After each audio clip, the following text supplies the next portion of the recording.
देखिए, मेरे मन में तो ये ख्याल आते हैं और हो सकता है कभी ना कभी आपके मन में भी आते होंगे। आपको भी रियलाइज होता होगा कि जिंदगी में हमने पढ़ा कुछ और है और प्रैक्टिकल कुछ और देख रहे हैं। किताबों में या हमारे बड़े बुजुर्ग हमें अच्छा करने के लिए कहते हैं, लेकिन जब हम दुनिया के बीच में कदम रखते हैं तो हमें चारों ओर वो बातें कहीं दिखाई नहीं देती। लोग अपनी सूरतों को संवारने में लगे हुए हैं, लेकिन क्या कभी सोचा है कि ऊपर वाला तो सूरत देखता ही नहीं, वो तो आपकी सीरत देखता है। दुनिया कहती है कि ईंट का जवाब पत्थर से दो, यानी कि बदला लो, और दुनिया बनाने वाला कहता है बदला मत लो, बदल करके दिखाओ। तो इस दुनिया के नजरिए में और दुनिया बनाने वाले के नजरिए में बड़ा फर्क है। हम किस नजरिए से चलना चाहते हैं ये तो हमें ही डिसाइड करना होगा। मगर एक सवाल खुद से पूछिए कि दुनिया वाले जिस नजरिए से हमें चलाना चाह रहे हैं, क्या उस पर चलकर आज हमारे जीवन में सुख, सुकून और शांति है? और इसीलिए हमें वो नजरिया अपनाना ही होगा जो शायद ऊपर वाला चाहता है, और ऊपर वाले के उस नजरिए को, उसकी बनाई नेचर को समझ करके कुछ बुद्धिजीवियों ने उस नजरिए को बखूबी समझा और औरों तक समझाने का प्रयास भी किया।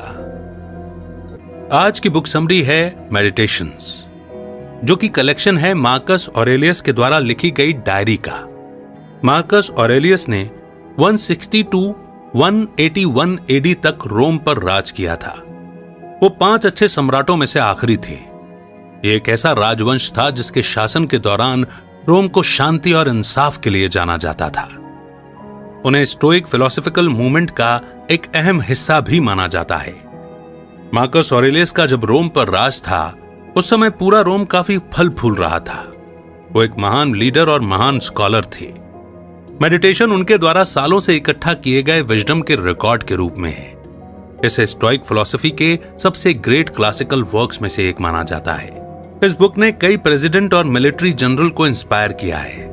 And I am damn sure कि आज आपको इस समरी को सुनने के बाद, पढ़ने के बाद अपनी लाइफ के लिए एक क्लियर गाइडिंग पाथ मिलेगा। आइए बिना देर किए शुरू करते हैं आज की बुक समरी मेडिटेशंस। क्या आपने कभी स्टोइक शब्द के बारे में सुना है? ये एक ऐसे इंसान के बारे में बताता है जो बिना कोई शिकायत किए अपने दर्द और दुख को सहन कर सकता है। लेकिन पुराने समय में ग्रीस और रोम में स्टोइक्स फिलोसोफर्स का एक ग्रुप हुआ करता था। वे नेचर के रूल्स को फॉलो करते हुए एक अच्छा और ईमानदारी का जीवन जीने में विश्वास रखते थे। स्टोइसिज्म के सबसे फेमस फॉलोअर्स में से एक थे रोमन सम्राट मार्कस ऑरेलियस। उन्हें अपनी पूरी जिंदगी में एक डायरी रखने के लिए जाना जाता है।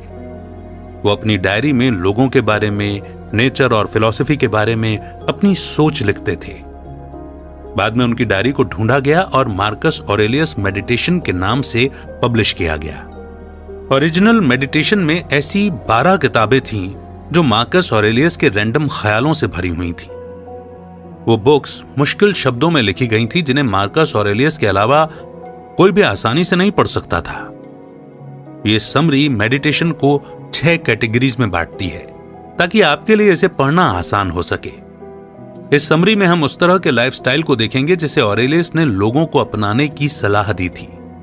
आप इस दुनिया और उसमें रहने वालों के साथ इंटरेक्ट करने का ऑरेलियस का तरीका सीखेंगे और साथ ही ये भी सीखेंगे कि अलग अलग रिश्तों में एक स्टोइक की जिम्मेदारियां क्या होती हैं। स्टोइक फिलोसोफर्स का मानना था कि मौत और खत्म होने से कभी भी डरना नहीं चाहिए। यह समरी इस मामले पर मार्कस ऑरेलियस की राय को स्टडी करती है। आप जानेंगे कि स्टोइक्स नेचर और उसकी सुंदरता के कितने कायल थे। आखिर में आप इंसान के मन और उसकी खासियत के बारे में स्टोइक डेफिनेशन जानेंगे। शुरुआती रोमन सम्राट अपने समय के सबसे महान लीडर और बुद्धिमान शख्स थे। अनफॉर्चुनेटली उनके ज्यादातर लिखे हुए लेख इतने सालों में गुम हो गए हैं। मार्कस ऑरेलियस के मेडिटेशन आपको एक महान लीडर के दिमाग में झांकने का मौका देते हैं। आइए इस लर्निंग और ब्लिसफुल जर्नी की शुरुआत करते हैं इस पहले चैप्टर से। लाइफस्टाइल। इंसान शरीर, आत्मा और माइंड यानी कि मन से बना है। शरीर सेंसेस को और आत्मा इच्छाओं को महसूस करती है।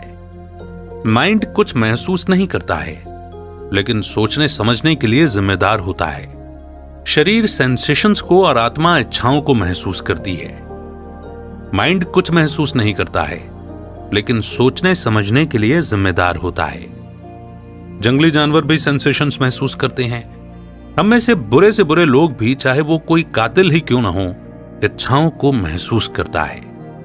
एक आम इंसान अपने मन को अपनी लाइफ को गाइड करने देता है, ये सोचकर कि उसकी चॉइस सही है। तो एक अच्छा और सही इंसान दूसरों से अलग कैसे होता है? आपको अपनी किस्मत को पूरे मन से अपनाना चाहिए, चाहे उसमें कुछ भी हो, और हर चीज में फैसले पूरी समझदारी और सोच समझ कर लेने चाहिए। चाहे आपकी समझ जो भी कहे, कभी झूठ ना बोलें और ना ही किसी के साथ बुरा करें। आप एक सिंपल और खुशहाल जिंदगी जिएं, फिर चाहे कोई आपकी उसके लिए तारीफ करे या ना करे। आप अपना टाइम बिना मतलब की चीजों पर बर्बाद नहीं कर सकते। जादूगर और तमाशे वालों के कारनामों को देखने में अपना टाइम बर्बाद करने की जगह अपने टाइम का इस्तेमाल फिलॉसफी को पढ़ने और प्रैक्टिस करने में लगाएं। अपने आप को लगातार इंप्रूव करते हुए एक सिंपल जिंदगी जिएं। आपको हमेशा सुख और दुख की ओर एक जैसा एटीट्यूड रखना चाहिए। आपको अमीर होने का घमंड नहीं करना चाहिए, लेकिन आपको अपने आराम के लिए गिल्टी महसूस भी नहीं करना है। आप उन सब ऐशो आराम का फायदा उठा सकते हैं जो आपके पास हैं, लेकिन उनके बिना भी जीवन जीने का माइंडसेट भी रखें। पूरे डिसिप्लिन से अपना ध्यान पढ़ाई लिखाई में लगाएं। स्टोरीज और पोएम लिखने में वक्त बर्बाद न करें। जब आप लेटर्स के जरिए बातचीत करते हैं तो जितना मुमकिन हो सके आसान शब्दों में साफ साफ लिखें। जब आप कुछ पढ़ते हैं तो सिर्फ क्या लिखा है ये जानकर संतुष्ट ना हो। हर डिटेल पर ध्यान दें और पक्का करें कि आपको लेसन का मतलब समझ में आया या नहीं। आप सिर्फ अपने सामने ही सभी कामों को पूरा करके पर्पसफुल और अच्छा जीवन जी सकते हैं। इसीलिए पूरे ध्यान और सीरियसली अपनी ड्यूटीज को पूरा करें।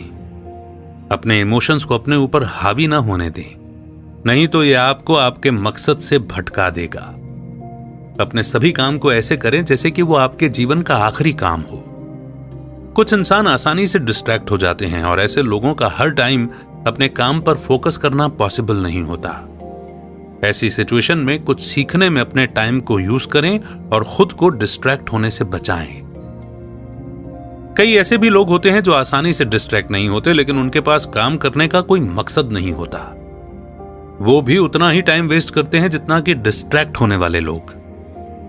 कुछ पाप दूसरे पाप से भी बदतर होते हैं। सुख के लिए किए गए पाप गुस्से में किए गए पाप से कहीं ज्यादा बुरे होते हैं। नाराज इंसान अंदर से दुखी होकर पाप करता है। शायद उसके साथ कुछ गलत हुआ हो जिसकी वजह से उसका गुस्सा भड़क गया हो। लेकिन जब आप अपने मजे के लिए या खुशी के लिए पाप करते हैं, तब आप किसी इंसान के या दुनिया के इन्फ्लुएंस में आकर ऐसा नहीं करते हैं।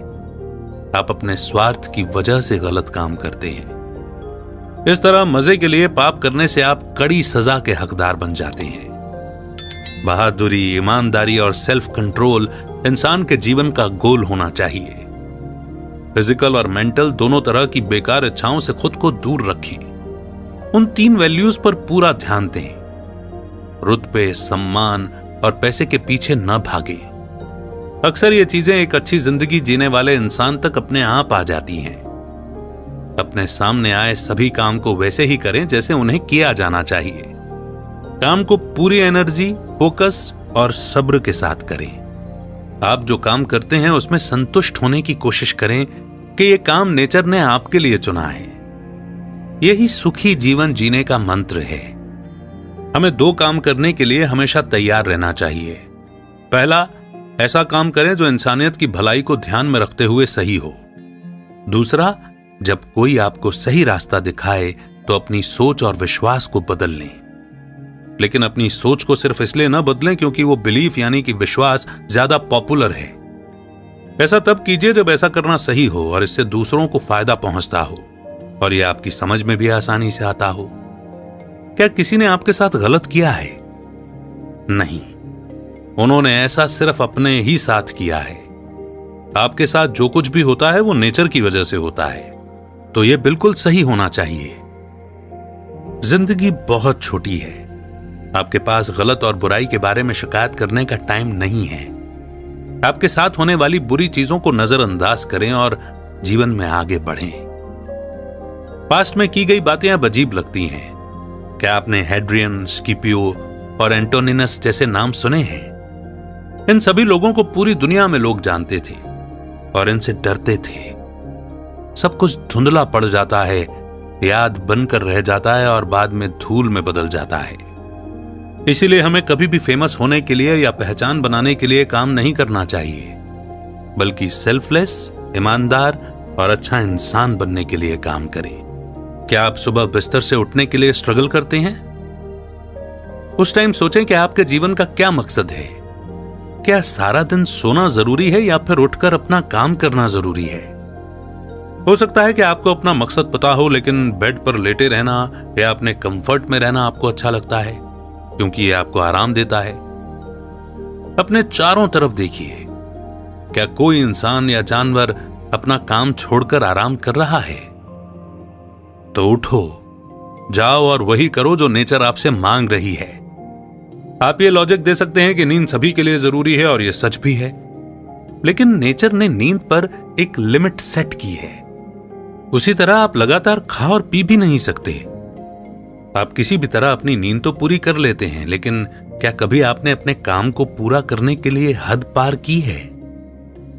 जो खुद से प्यार करता है वो अपने स्वभाव और अपने काम से भी प्यार करता है। यही कारण है कि एक आर्टिस्ट भूख, प्यास और नींद की परवाह न करते हुए अपने काम को लगातार प्रैक्टिस करता रहता है। क्या आपको हमेशा महसूस होता है कि आप में कोई टैलेंट नहीं है? क्या आप अपने से इंटेलिजेंट, अच्छे दिखने वाले और अच्छी तरह से बोलने वाले लोगों से जलन महसूस करते हैं? लेकिन क्या आपने उन खूबियों को बेहतर बनाने पर काम किया है जिनके साथ कोई भी इंसान पैदा नहीं होता है? ईमानदारी, सब्र, सीरियसनेस और कंट्रोल जैसी खूबियों की प्रैक्टिस करनी पड़ती है। अगर आप उनकी प्रैक्टिस नहीं करते हैं तो आप ये शिकायत क्यों करते हैं कि लाइफ बहुत अनफेयर है? ये इंसान की सबसे इंपॉर्टेंट खूबियां हैं। शिकायत तभी करें जब सोसाइटी आपको आपके अच्छे कैरेक्टर के साथ भी एक्सेप्ट न करे। बिजी लोग हमेशा अपने हर काम से परेशान हो जाते हैं, लेकिन अगर कोई दोस्त आपसे पूछे कि अपना नाम कैसे लिखना है, तो क्या आप उस पर गुस्सा करेंगे या उसे एक लेटर बताएंगे? हमारा काम और जिम्मेदारियां हमारे नाम की तरह ही होती हैं। ये सिर्फ एक छोटा सा काम है। अपने काम से परेशान होने की जगह उन्हें एक एक करके करें। अगर आप गलत हैं या कोई आपको आपकी गलतियां दिखाता है तो अपनी गलतियों को ग्रेसफुली चेंज करें। आपका गोल सच की तलाश करना होना चाहिए, क्योंकि सच ने कभी किसी को कोई नुकसान नहीं पहुंचाया है। नासमझ बने रहना सबसे बड़ा नुकसान है जो आप खुद अपने साथ कर सकते हैं। नॉर्मल लोग फिजिक्स और नेचर के आसान से करतब से इंप्रेस हो जाते हैं। वो पहाड़ों और पेड़ों की ऊंचाइयों की तारीफ करते हैं और इस बात से हैरान होते हैं कि एक नदी कैसे बहती है। ज्यादा डेवलप्ड माइंड वाले लोग इस बात की दिल से तारीफ करते हैं कि सभी पक्षी कैसे एक लाइन में उड़ते हैं। लॉजिक बताकर काम करने वालों से इंटेलिजेंट लोग इंप्रेस होते हैं। वो दूसरे लोगों के स्किल्स और नॉलेज की तारीफ करते हैं, लेकिन सबसे एडवांस्ड माइंड वाले लोग बाहरी दुनिया को निहारने की परेशानी नहीं उठाते।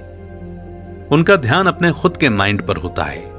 वे अपनी स्टेट ऑफ माइंड को सुधारने के लिए काम करते हैं। वे खुद को ऐसे लोगों से घेर लेते हैं जो उन्हीं के जैसा गोल रखते हैं। क्या आपका जीवन इस आधार पर ज्यादा मॉरल हो जाता है कि वो कितना लंबा है, या धरती पर कम टाइम में किए गए आपके काम की क्वालिटी से तय किया जाता है? एक सच्चा आदमी अपने जीवन की लंबाई के बारे में चिंता नहीं करता। वो इसे नेचर पर छोड़ देता है और अपना पूरा ध्यान जीवन को सबसे अच्छे तरीके से जीने पर लगाता है। उन चीजों को इमेजिनेशन या सपने की तरह समझें जो आपके पास नहीं है। ऐसा दिखावा करें जैसे कि वो मौजूद नहीं है, यानी उनका कोई अस्तित्व ही नहीं है। अब उन चीजों को देखें जो आपके पास हैं। अगर वो चीजें भी आपके पास नहीं होती तो आप उनके लिए कितना तरसते। आपके पास जो कुछ भी है उसमें खुश रहें, लेकिन उन्हें ज्यादा इंपॉर्टेंस ना दें। उनके साथ इतना अटैच भी ना हो जाएं कि उनके न रहने पर आपको दुख हो। कुछ भी इम्पॉसिबल नहीं होता। अगर आपकी मेहनत में कोई कमी ना हो तो राइट हैंड से काम करने वाले लोगों के लिए लेफ्ट हैंड ज्यादातर काम के लिए बेकार होता है। आप इसके साथ खा नहीं सकते, लिख या कुछ फेंक नहीं सकते, लेकिन जब एक घुड़सवार अपने घोड़े को लगाम से चलाता है तो उसका लेफ्ट हैंड मेन रोल निभाता है। थोड़ी प्रैक्टिस से बेकार लेफ्ट हैंड भी राइट हैंड से बेहतर हो जाता है। जब हम कुछ ऐसा खो देते हैं जिससे हमें फायदा होता हो तो हमें बहुत पछतावा होता है, लेकिन अगर कोई चीज हमें फायदा पहुंचाती है तो वो अच्छी ही होनी चाहिए। कोई भी अच्छा और सच्चा इंसान ऐसे मौके को खोने का पछतावा नहीं करता जिससे उसे सुख मिल सकता था। क्या इसका मतलब यह नहीं है कि शरीर और मन के साधारण सुख हमें कभी फायदा नहीं पहुंचाते? और लाइफ से रिलेटेड इतने सुंदर से इंस्ट्रक्शंस को लेने के बाद बढ़ते हैं आगे नेक्स्ट चैप्टर की ओर, विच इज रिलेशनशिप। मुश्किल समय में लोग आपकी मदद करें इसलिए आप दोस्ती करते हैं, इसलिए अपने दोस्तों से मदद लेने में शर्म महसूस ना करें। जब तक आप ग्रेटिट्यूड दिखाएंगे तब तक मदद लेना आपकी सेल्फ एस्टीम को ठेस नहीं पहुंचाएगा। फिर भी आपको जितना हो सके मजबूत और इंडिपेंडेंट होने की कोशिश करनी चाहिए। मुश्किल सिचुएशन से डरे नहीं, बीमारी, दर्द या किसी अपने को खोने पर भी स्ट्रांग बने रहें। आपको अपनी फीलिंग्स खुलेआम नहीं दिखानी चाहिए, उन पर कंट्रोल रखें और सिर्फ अपना प्यार, दया और हमदर्दी जैसे पॉजिटिव इमोशंस को दिखाएं। जो इंसान आपके साथ गलत व्यवहार करता है उनके साथ भी अच्छा व्यवहार करें। ऐसा करने से एक दोस्त और एक साथी के रूप में आपकी वैल्यू बढ़ेगी। रिश्ते जिम्मेदारियों के साथ आते हैं जिन्हें आपको ही पूरा करना है। अपने टीचर्स का सम्मान करें और अपने बच्चों से बिना किसी शर्त के प्यार करें। अगर आपने किसी दोस्त को नाराज किया है तो आपका फर्ज है कि आप चीजों को ठीक करने की कोशिश करें। इससे कोई फर्क नहीं पड़ता कि उनका गुस्सा सही है या गलत। दोस्त एक दूसरे का एंटरटेनमेंट करने के लिए नहीं होते हैं। जब तक वो नहीं चाहते हैं तब तक आप उन्हें अपने साथ घूमने फिरने के लिए नहीं कह सकते। अपने सभी दोस्तों के साथ एक जैसा व्यवहार करें, चाहे उनमें से कुछ दोस्त दूसरे दोस्तों से ज्यादा अच्छे ही क्यों ना हों। रोज अपने आप से पूछें कि आपने अपने पूरे जीवन में लोगों के साथ कैसा व्यवहार किया है। अपने माता, पिता, पत्नी, बच्चों, भाई बहनों, दोस्तों, टीचर्स और कोवर्कर्स के बारे में सोचें। अगर आज आप अचानक मर जाते हैं तो क्या आपके और उनके बीच कोई अनसुलझी प्रॉब्लम रह जाएगी? क्या वो कभी दूसरों से ऐसा कह पाएंगे कि आपने अपने काम या शब्दों से उनके साथ कभी गलत नहीं किया था? गलतियां करने पर भी लोगों से प्यार करना इंसानों का एक अनोखा गुण है। अगर कोई आपको चोट पहुंचाता है तब भी आपको उससे नफरत नहीं करनी चाहिए। हम सभी गलतियां करते हैं और हमेशा बिना सोचे समझे काम करते हैं। जरूरी बात यह है कि उन्होंने सच में आपको चोट नहीं पहुंचाई है। आपके माइंड और रीजन करने के सेंस को भी कोई नुकसान नहीं पहुंचता है और उनका इस्तेमाल यह समझने के लिए करें कि नफरत करने में टाइम बर्बाद नहीं करना है, क्योंकि इन सब के लिए लाइफ बहुत छोटी है। चीजों के बारे में ज्यादा ना सोचें या उन्हें हद से ज्यादा एनालाइज ना करें। जो कुछ आप देखते हैं उसके आधार पर कंक्लूजन न निकालें। हाँ, हो सकता है कि किसी ने आपकी बेइज्जती की है, आपको अपमानित किया है, लेकिन आपको ऐसा क्यों लगता है कि उन्होंने आपको चोट पहुंचाई है? क्या आपके पास उस चोट का कोई सबूत है? जो बात बिल्कुल साफ हो उसका कंक्लूजन न निकालें। ऐसा तभी करें जब आपने यूनिवर्स के काम करने के तरीके को समझ लिया हो। आपके 3 तरह के रिश्ते होते हैं। पहला उस शरीर के साथ है जिसमें आप रहते हैं। दूसरा नेचर के साथ, जो बाकी दुनिया से आपका कनेक्शन बनाता है। तीसरा आपके आसपास के लोगों के साथ। इन रिश्तों को संभाल कर रखें और पक्का करें कि आप उनमें से किसी के भी साथ गलत ना करें। सबसे बड़े झूठे वो लोग हैं जो कहते हैं कि वे आपके साथ ईमानदार रहेंगे। अगर कोई इंसान ईमानदार है तो कहने के लिए कुछ नहीं बचता है। उनकी आंखों में उनकी सच्चाई नजर आ जाती है। सीधी सच्ची बात करने का दिखावा करना झूठे दोस्तों की निशानी है। ऐसे लोगों को अपने जीवन से दूर रखें। नेक्स्ट चैप्टर है इंटरेक्शंस विद द वर्ल्ड। आप चाहे कितने भी होशियार क्यों ना हो, लेकिन लोगों को टोकने में जल्दबाजी ना करें। बात करते समय कई बार गलतियां होती हैं, लेकिन क्या वो आपकी बातचीत के टॉपिक को इफेक्ट करती हैं? अगर नहीं तो बस टॉपिक पर डिस्कशन करें। आप चाहे कितने भी पावरफुल क्यों ना हो, कुछ ऐसी चीजें भी होंगी जिनके बारे में आप नहीं जानते। इसीलिए स्टडी के अलग अलग फील्ड के एक्सपर्ट्स को हमेशा रिस्पेक्ट दें, चाहे वो कानून के हों, साइंस के हों या इकोनॉमिक्स के। अपने बेस्ट तरीकों से उनका सपोर्ट करें। एक्सपर्ट्स के प्रति लीडर्स की ये जिम्मेदारी है। रोज सुबह जब आप जागते हैं तो याद रखें, आज आपको बेईमान, बदतमीज, जलने वाले और घमंडी लोगों से डील करना है। ये लोग ऐसा इसलिए करते हैं क्योंकि वो अच्छे और बुरे के बीच का अंतर नहीं जानते हैं। आपको ये अच्छी तरह से पता है कि अच्छा करने से फायदा और बुरा करने से नुकसान होता है। बुराई करने वाले हमारी तरह इंसान ही होते हैं। वो ना तो आपको करप्ट कर सकते हैं और ना ही आपको कोई नुकसान पहुंचा सकते हैं। तो उनसे नफरत ना करें और ना ही उन पर गुस्सा करें। आपको सभी इंसानों के साथ सहयोग करना चाहिए, चाहे वो कितने ही बुरे क्यों ना हो। आप दोनों हाथों या ऊपर और नीचे के दांत की तरह हैं जिन्हें एक साथ ही रहना है। दूसरों की लाइफ के बारे में सोचकर टाइम बर्बाद ना करें। अपने पड़ोसियों के बारे में गॉसिप करके कभी किसी को फायदा हुआ है भला? दूसरों के बारे में सोचने से आप अपना फोकस डिस्ट्रैक्ट कर देते हैं। आपकी सबसे बड़ी प्रायोरिटी खुद की प्रोग्रेस और सेल्फ डेवलपमेंट होना चाहिए। लेकिन ऐसा नहीं है कि आप दूसरे लोगों को पूरी तरह से नजरअंदाज न करें। सभी इंसान आपस में जुड़े हुए हैं, इसलिए आपको अपने साथियों का ख्याल रखना चाहिए, लेकिन उनके ओपिनियन को ध्यान में तभी रखें जब इससे आपकी कम्युनिटी को फायदा हो। इस बात की परवाह न करें कि दूसरे आपके बारे में क्या सोचते हैं। लोग शायद ही कभी अपने स्टैंडर्ड्स पर खरे उतरते हैं, तो ऐसे में आप उन्हें इंप्रेस करने की कोशिश क्यों करते हैं? क्या आपके शब्द और काम सही हैं? क्या वे सही और सच्चे हैं? अगर हां, तो वो कहने और करने के लिए सही चीजें हैं। आपको हर किसी की शिकायतों और बुराइयों की चिंता नहीं करनी चाहिए। हर इंसान अपने थॉट्स के हिसाब से चलता है। आप उन्हें खुद को गाइड न करने दें। इसकी जगह नेचर और इंसानों के लिए सही व्यवहार के जो कॉमन रूल्स हैं, उन्हें खुद को गाइड करने दीजिए। कुछ लोग आप पर एहसान करने के बदले कुछ पाने की उम्मीद करते हैं, लेकिन कुछ लोग ऐसे भी होते हैं जो बिना किसी लालच या उम्मीद के आप पर एहसान करते हैं, लेकिन वो इसे याद रखकर एक कर्ज की तरह मानते हैं। हम में से सबसे अच्छे लोग फल देने वाले आम के पेड़ की तरह होते हैं, जो बाकी इंसानों पर ईमानदार सेवा के रूप में एहसान करते हैं। किसी के अनजाने में मदद करना आपका स्वभाव होना चाहिए, ठीक वैसे ही जैसे आप अपने आप सांस लेते हैं। आप रात को जो इतने मजे से मीट खाते हैं, वो और कुछ नहीं, एक मरा हुआ जानवर है। आप खुशी से जो वाइन पीते हैं, वो उन अंगूरों का रस है जो बेकार हो चुके हैं। सेक्स सिर्फ अपनी खुशी के लिए एक दूसरे के शरीर को छूने से ज्यादा कुछ नहीं है। हमेशा अपने एक्सपीरियंस को देखने के लिए अपने माइंड का इस्तेमाल करें। उनका असली मतलब समझने की कोशिश करें। हमेशा सबसे बेकार एक्टिविटीज ही सबसे जरूरी लगती हैं। जब लोग आपको चोट पहुंचाते हैं तो ये न सोचें कि आपके साथ क्या हुआ। इसकी जगह यह सोचें कि सामने वाला किस फायदे या नुकसान की उम्मीद कर रहा था। जब आप ऐसा करेंगे तो आपको गुस्सा नहीं आएगा, बल्कि उनके लिए दया महसूस होगी। हो सकता है कि आपकी सही और गलत की समझ उनके जैसी ही हो।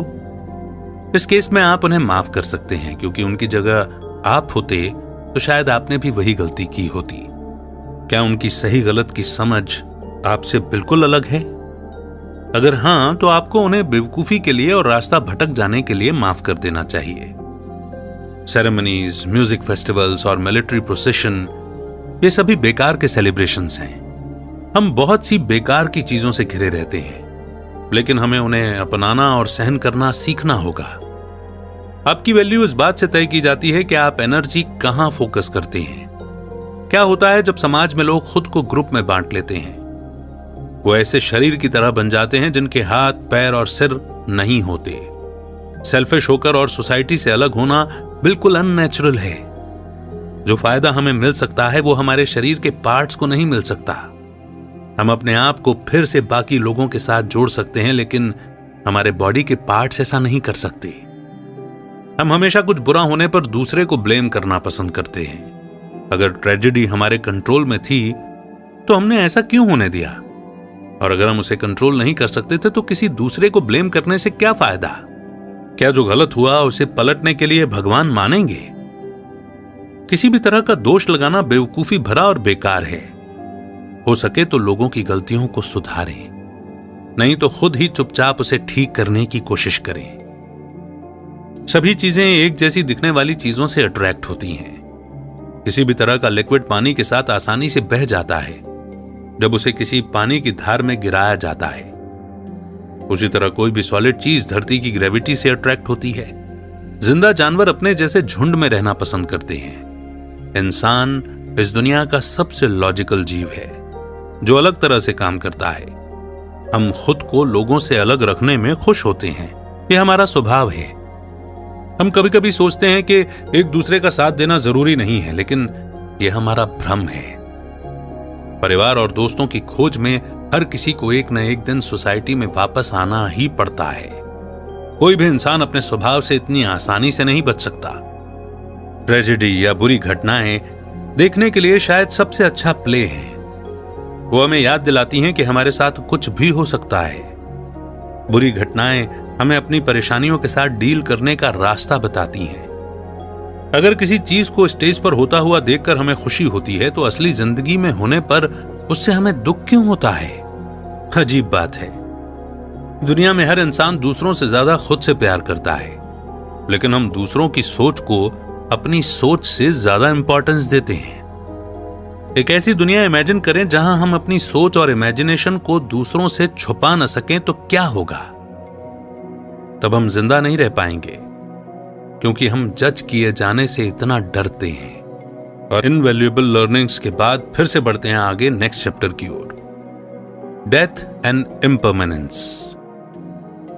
सभी चीजें बहुत जल्दी खत्म हो जाती हैं, जैसे जिन जिन सेंसेशंस को हम महसूस करते हैं, जो चीजें हमारे आसपास हैं और जो चीजें जा चुकी हैं उनकी यादें।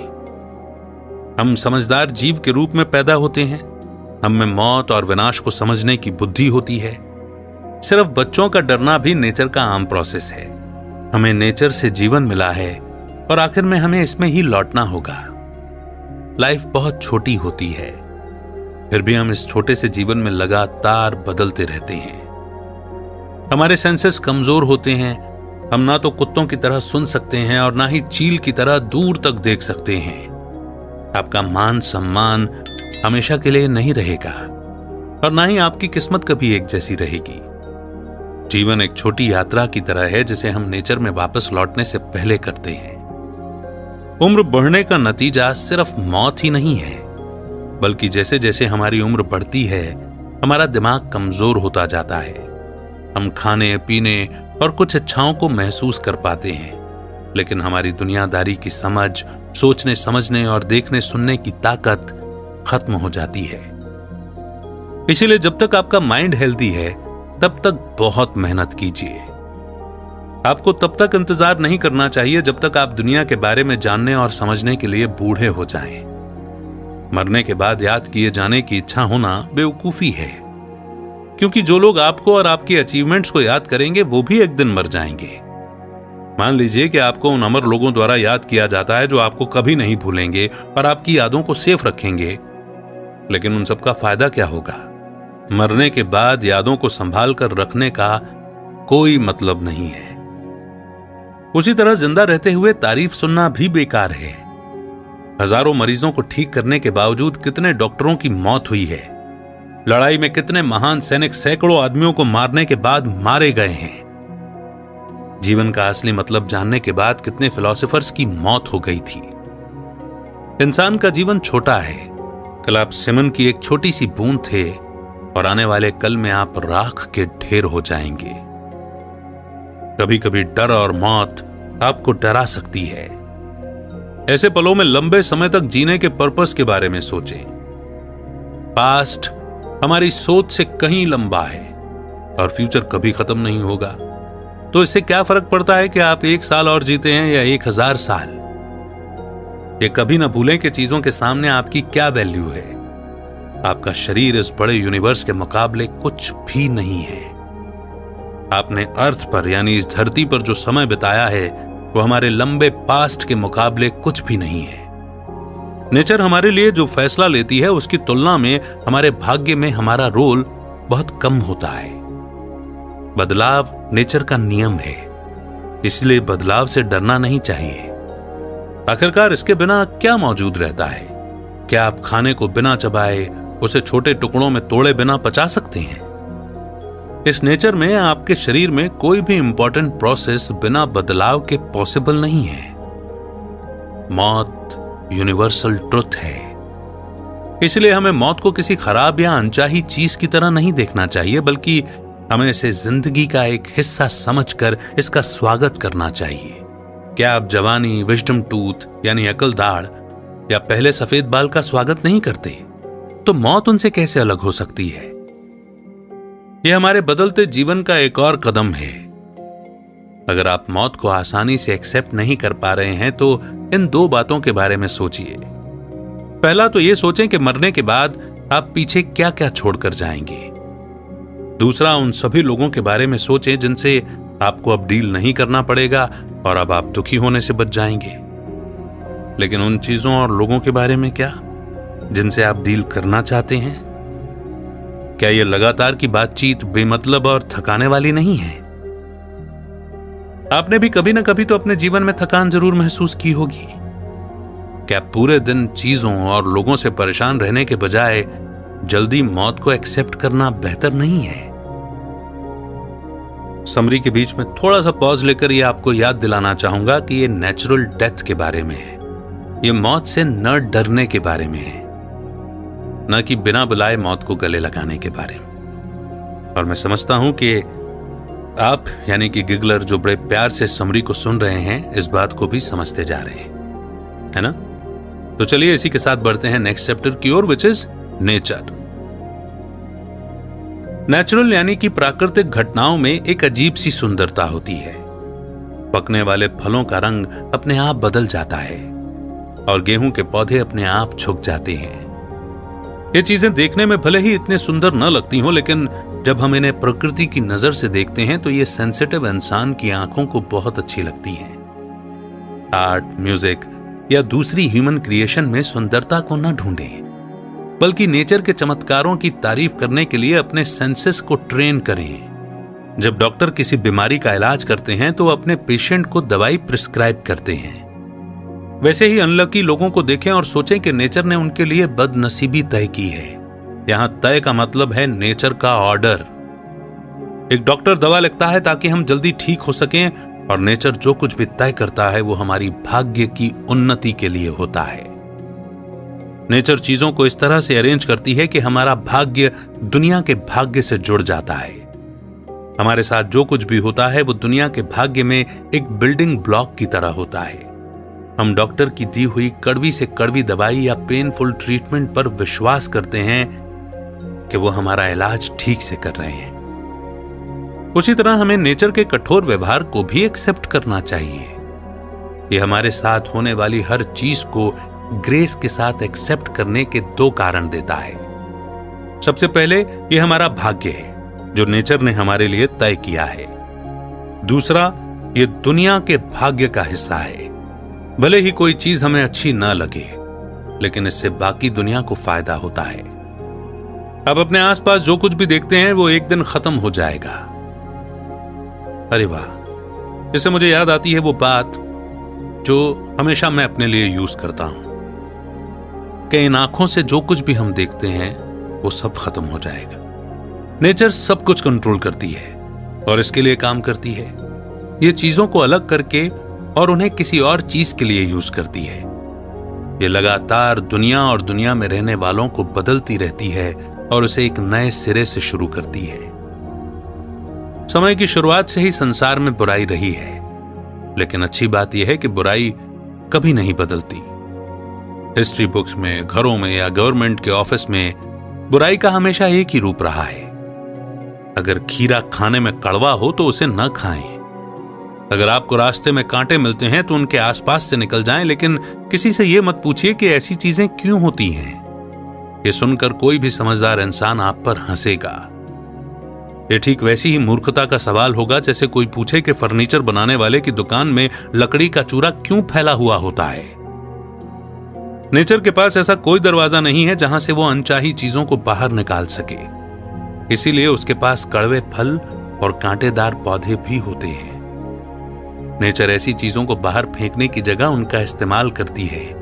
कोई भी पुराना, टूटा फूटा या बेकार का सामान नए में बदल ही जाता है। नेक्स्ट चैप्टर है द माइंड। लोग ट्रैवलिंग करके अपने जीवन की बोरिंग रूटीन से बचने की कोशिश करते हैं। वे पहाड़ों, समुद्र या गांव में घूमने जाते हैं, लेकिन इतनी महंगी और टाइम खराब करने वाली जर्नी जरूरी नहीं है। आप खुद से कनेक्ट करके बाकी दुनिया से आसानी से बच सकते हैं।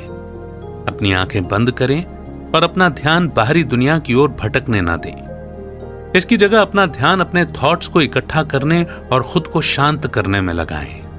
जब आप ऐसा करेंगे तब आपको बहुत शांति महसूस होगी, जो बाहर का माहौल आपको नहीं दे सकता।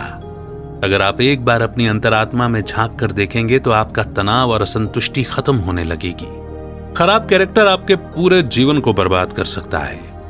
आप मजबूत इरादे और स्ट्रांग रहकर बड़े से बड़े फेलियर का सामना आसानी से कर सकते हैं। आप खुद ही अपने कैरेक्टर को मजबूत या कमजोर बना सकते हैं। इसका मतलब है कि जीवन में कोई आपको तब तक नुकसान नहीं पहुंचा सकता जब तक कि आप उसे अपने साथ कुछ गलत करने नहीं देते। आपकी आत्मा आपके माइंड के कंट्रोल में है, इसीलिए यह कभी भी उन सेंसेशन से अफेक्ट नहीं होती है जो शरीर महसूस करता है। सुख हो या दुख, उन फीलिंग्स को अपनी समझ से अलग रखें। अपने मन में आने वाली भावनाओं को ना रोकें, वो नेचुरल हैं, लेकिन उन भावनाओं को अच्छा या बुरा ना कहें, उन्हें अपने शरीर के टेम्पररी एक्सपीरियंस की तरह लें और कुछ नहीं। क्या आपके हाथों में दर्द होता है जब आप पूरा दिन उनके साथ काम करते हैं? तो क्या लगातार खड़े रहने या घूमने की वजह से आपके पैरों में दर्द होता है? बेशक होता ही होगा। यह तभी होता है जब आपके हाथों और पैरों का लगातार इस्तेमाल होता है। हम हर समय अपने माइंड का इस्तेमाल करते हैं। इस तरह इंसान को स्ट्रेस होना नेचुरल है, लेकिन अगर ये नेचुरल है तो ये गलत तो नहीं हो सकता, है ना? अपने शरीर को डिस्कंफर्ट महसूस करने से बचाएं, और अगर ये अनकंफर्टेबल फील करे तो शिकायत करें। आपकी इनर सोल अगर चाहे तो उसे हर तरह का दर्द या डर महसूस करने दें, लेकिन माइंड इन सब से ऊपर है। वो बाहर की चीजों से दर्द या डर महसूस नहीं करता और ना ही वो उन सब से घबराता है। माइंड अपने तरीके से अपनी जरूरत के हिसाब से चलता है। वो अपने लिए खुद ही फैसले लेता है और खुद ही अपने आप को वश में रख सकता है। और अब वो मोड जिसे हम कहते हैं कंक्लूजन, यानी अभी तक हमने जो कुछ भी सुना पढ़ा, उन की पॉइंट्स को, की लर्निंग्स को हम यहां पर दोहराएंगे। तो सबसे पहले आपने स्टोइक लाइफस्टाइल के बारे में जाना। आपसे ईमानदारी, नम्रता और सब्र जैसे कुछ गुणों की प्रैक्टिस करने की उम्मीद की जाती है। ये सब उम्मीदें स्पेशली उस समय इंपॉर्टेंट हो जाती हैं जब आप दूसरों से हर्ट या परेशान हो जाते हैं। आपको सुख सुविधाओं से बचना चाहिए और फेम और पैसे के पीछे भागना बंद कर देना चाहिए। आपको सिर्फ सेल्फ इंप्रूवमेंट के लिए ही मेहनत करनी चाहिए। दूसरा, आपने रिश्तों की ओर मार्कस ऑरेलियस के नजरिए के बारे में समझा। अपने दोस्तों और परिवार की ओर हमारी कुछ जिम्मेदारियां हैं जिन्हें हमें पूरा करना चाहिए। हमें यह पक्का करना होगा कि हम रिश्तों में अपनी रिस्पॉन्सिबिलिटीज को अच्छे से पूरा करें और उन पर गुस्सा ना करें। साथ ही अगर वे आपको दुख पहुंचाते हैं तो उन्हें माफ करें। तीसरा, आपने दुनिया के साथ कैसे इंटरेक्ट करना है उसके बारे में सीखा। इंसान एक सोशल एनिमल है, मतलब सोशल जीव है, इसीलिए बाकी दुनिया के साथ इंटरेक्ट करना तो जरूरी है, लेकिन दूसरे आपके बारे में क्या राय रखते हैं इससे परेशान ना हो। जब वो आपको चोट पहुंचाने या ठेस पहुंचाने की कोशिश करें तो भी आपको परेशान नहीं होना चाहिए। चौथा, आपने मौत और खत्म होने को लेकर स्टोइक के नजरिए के बारे में सीखा। दुनिया में सब कुछ बदलता है, यही जीवन का नियम है। हम भी बच्चे से जवान हो जाते हैं और आखिर में बूढ़े होकर मर जाते हैं। न तो हमारा शरीर और ना ही हमारी यादें हमेशा रहती हैं। इसीलिए बदलाव और मौत दोनों को एक्सेप्ट करना चाहिए, क्योंकि वो हमारे नेचर का हिस्सा है। पांचवा, आपने नेचर के प्रति स्टोइक के सम्मान के बारे में सीखा। इस दुनिया में नेचर ही सब कुछ कंट्रोल करती है, इसलिए जो कुछ भी होता है वो दुनिया के भले के लिए ही होता है। नेचर की सुंदरता आर्टिफिशियल चीजों से ज्यादा खूबसूरत है। छठा, आपने इंसान के मन के स्टोइक आइडिया के बारे में जाना। मन एक ख्याली चीज है जो शरीर और आत्मा से अलग है। जब तक हम इसे परमिशन नहीं देते हैं तब तक मन बाहरी डिस्टर्बेंस से अफेक्ट नहीं हो सकता है। हमारे काम और हमारे थॉट्स पर भी मन का कंट्रोल होता है। ज्यादातर लोग लाइफ में एक मकसद ढूंढने के लिए स्ट्रगल करते हैं। वो आमतौर पर उन चीजों को रिलीजन और फिलॉसफी में ढूंढते हैं। ये समरी हिस्ट्री की सबसे फेमस फिलोसॉफिकल वर्क्स में से एक है। इसे समझकर आपने खुद को एक मीनिंगफुल और भरपूर जीवन जीने की राह पर लाकर खड़ा कर दिया है। इसी मोड़ पर यह समरी समाप्त होती है, और समाप्त वर्ड यूज करते ही आज मुझे बड़ी तकलीफ हो रही है, क्योंकि इसकी लर्निंग्स इतनी जबरदस्त हैं कि इसे एक बार तो सुनकर बात बनेगी नहीं। हम एक ऐसे एनवायरनमेंट में, ऐसे माहौल में रह रहे हैं जहां पर इन लर्निंग्स के अगेंस्ट सारी चीजें हो रही हैं। और अगर हम वाकई में अपने बेसिक नेचर पर पहुंचना चाहते हैं, अच्छाई जीवन में अपनाना चाहते हैं, जीवन में सुख सुकून पाना चाहते हैं, तो हमें इस एनवायरनमेंट में हर रोज एक बार ये समरी सुननी चाहिए। मैं इससे कम तो कह ही नहीं सकता। मुझे मालूम है रोज एक ही समरी को सुनकर आप बोर हो जाएंगे, मगर फिर भी कहने का मतलब सिर्फ इतना है कि इस समरी को बार बार बार बार सुनिए। जब भी आप परेशान हो, उलझे हुए हो, तब इसे सुनिए, आपको सही रास्ता मिलेगा। उम्मीद करते हैं कि ये समरी आपको पसंद आई होगी। एक वर्ड में इस समरी को सुनकर आप कैसा महसूस कर रहे हैं, वो वर्ड कमेंट सेक्शन में जरूर लिखिएगा। इंतजार रहेगा आपके कमेंट का। बहुत जल्द एक नई बुक समरी के साथ फिर से होगी मुलाकात। तब तक रखिए अपना बेहतर ख्याल। जय हिंद, जय भारत।